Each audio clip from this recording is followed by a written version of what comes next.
નમસ્કાર વિદ્યાર્થી મિત્રો, સ્વાગત છે તમારું એજ્યુકેશન ગુજરાતી યુટ્યુબ ચેનલના એક નવા વિડીયોની અંદર. તો આ વિડીયોમાં મિત્રો અત્યારે આપણે જે લેટેસ્ટ અપડેટ એક નેશનલ ટેસ્ટિંગ એજન્સી એટલે કે એનટીએ તરફથી જે પેપર લીકનો મુદ્દો ચાલી રહ્યો છે 2026 નીટ પેપરની અંદર, બરોબર છે. તો એ મુદ્દે એનટીએ એક પ્રેસ રિલીઝ કરી છે. તો આ અંગેની સંપૂર્ણ માહિતી એનટીએ જણાવી છે કે શું શું મુદ્દાઓ છે, શું થયું હતું અને પેપર લીક થયું છે કે કેમ અને આગળની શું પ્રક્રિયા છે, બરોબર. તો તમામ વાત આ વિડીયોમાં કરીશું. તો સંપૂર્ણ ગુજરાતીમાં માહિતી ગુજરાતના સ્ટુડન્ટ્સ માટે આ બનાવવામાં આવી છે. સંપૂર્ણ સરળ ભાષામાં આ વિડીયોને સમજીએ. તો ચાલો મિત્રો હવે વિડીયોની શરૂઆત કરીએ. પહેલા તો નેશનલ ટેસ્ટિંગ એજન્સી આ પ્રેસ જે છે ઓફિશિયલી રિલીઝ કરી દેવામાં આવી છે. ઓકે, તો હવે અહીંયા લખ્યું છે the National Testing Agency is aware to reports concerning the action initiated by the Rajasthan Special Operation Group and connection with alleged irregularities around NEET UG 2026. The following is placed on record for the information of candidates, parents and the public. Okay, એટલે આ એવું કહેવા માંગે છે કે NTA ને NEET UG 2026 સંબંધિત અનિયમિતતાઓ અંગે રાજસ્થાન સ્પેશિયલ ઓપરેશન્સ ગ્રુપ દ્વારા કરવામાં આવેલી કાર્યવાહી વિશેની માહિતી મળી છે. ઉમેદવારો, માતા પિતા અને જનતાની માહિતી માટે નીચેની બાબતોને નોંધમાં લેવામાં આવે છે, એવું કહેવા માંગે છે. ઓકે, હવે ચાલો આપણે નીચેના મુદ્દા સ્ટેપ બાય સ્ટેપ સમજતા જઈએ. ઓકે, હવે જો પહેલો મુદ્દો અહીંયા જે લખ્યો છે એનું સંપૂર્ણ ગુજરાતી ભાષામાં તમને સમજાવું, બરોબર છે. તો પહેલો મુદ્દો એવો લખ્યો છે કે 3 મે 2026 ના રોજ પરીક્ષા નક્કી મુજબ અને સંપૂર્ણ સુરક્ષા વ્યવસ્થા હેઠળ લેવામાં આવી હતી.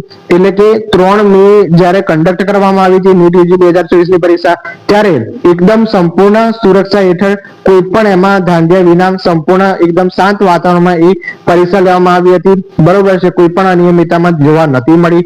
બીજું કે પ્રશ્નપત્રો જીપીએસ ટ્રેકિંગ ધરાવતા વાહનો દ્વારા લઈ જવામાં આવ્યા હતા, જેમાં યુનિક અને ટ્રેસેબલ વોટરમાર્ક ઓળખાણ હતી, બરોબર. એટલે જે પ્રશ્નપત્રો એનટીએ ના જે સેન્ટર સુધી લઈ જવામાં આવે ત્યાં બી જીપીએસ ટ્રેકિંગ લગાવ્યું હતું, તેથી કોઈ અનિયમિતતા ના આવે એમાં.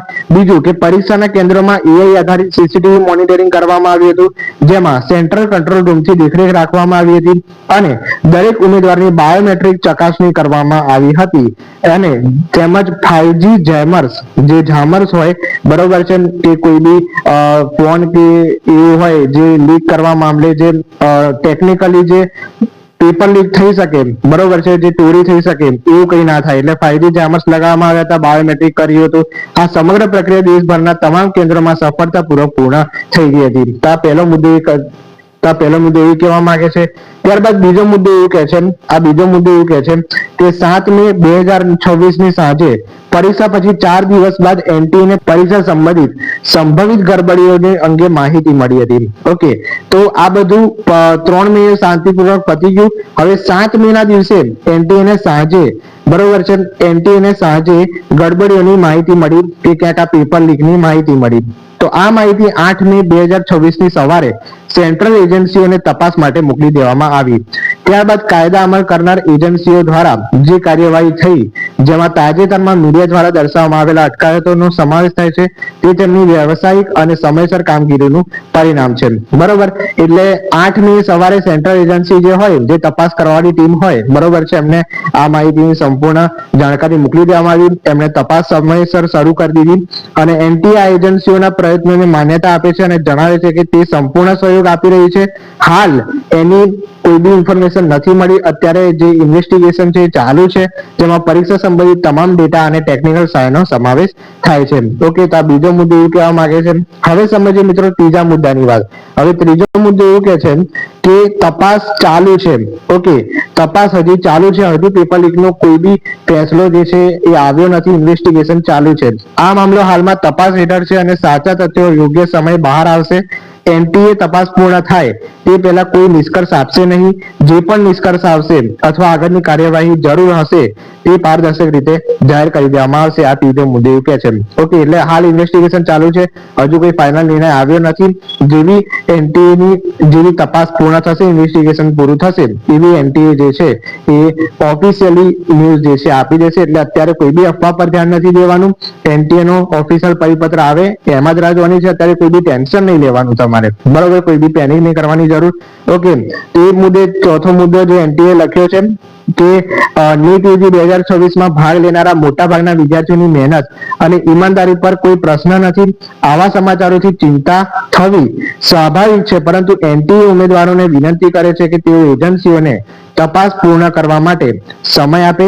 જરૂરી પગલા શિક્ષણ મંત્રાલય સાથે ચર્ચા કરીને યોગ્ય સમય લેવામાં આવશે. તો આ ચોથો મુદ્દો એવું કહે છે. ઓકે, તો જે પણ સ્ટુડન્ટ્સે એક્ઝામ આપી છે એમના પરિવારો માટે આ ચોથો મુદ્દો સંદેશ આપે છે કે તમારે કોઈ બી પ્રકારની પેનિક કરવાની જરૂર નથી. તમારી જે મહેનત છે એ અસફળ નહીં જાય, બરોબર છે.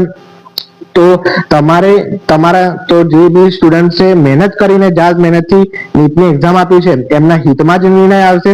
ઓકે, એટલે એમને કોઈ પેનિક કરવાની જરૂર નથી. તો આ એનટીએ જે છે એ થોડા સમયમાં નિર્ણય લેશે, બરોબર. એટલે આ ચેનલ સાથે અપડેટેડ રહો, ચેનલને અવશ્ય સબસ્ક્રાઇબ કરી રાખો. તમામ જે અપડેટ જે છે એ આની ઉપર આવશે. ઓકે, અને આ જે નીટનો હેલ્પલાઇન નંબર જે છે એ બી અહીંયા આપી દીધો છે. તો એનટીએ જે છે તો આ પેપર લીકની અપડેટ મારે તમારા સુધી પહોંચાડવાની હતી. આવી જ નવી કોઈ માહિતી આવશે તો હું તમને અપડેટ કરી દઈશ. તો ચેનલને અવશ્ય સબસ્ક્રાઇબ કરી દેજો અને જે પણ મેડિકલના વિદ્યાર્થી હોય તમારા રિલેટેડ એમને શેર જરૂરથી કરજો. તો ચાલો કોઈક નવા વિડીયો સાથે મળીએ છીએ. ત્યાં સુધી ગુડ બાય, થેન્ક યુ.